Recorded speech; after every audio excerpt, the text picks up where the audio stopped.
How to see Snap in laptop. Hey everybody, welcome back to our channel. In this video, I'm going to guide you through the steps on how you can see Snap in laptop, so make sure to watch the video till the end.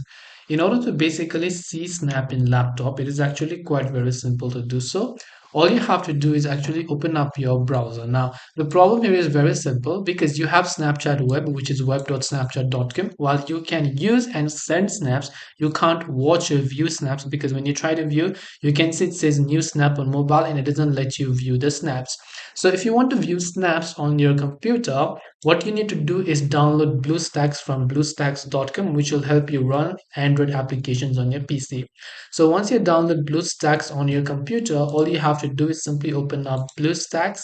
And since this is an Android emulator, you'll see everything like on your Android or tablet.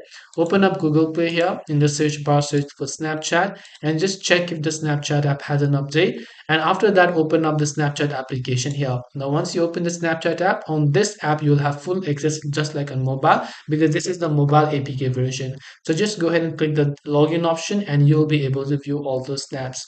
This way you can see snaps on web. Hope this video was helpful. If you have got any questions, feel free to also leave them down below. Thank you for watching till the very end and see you soon in our next video.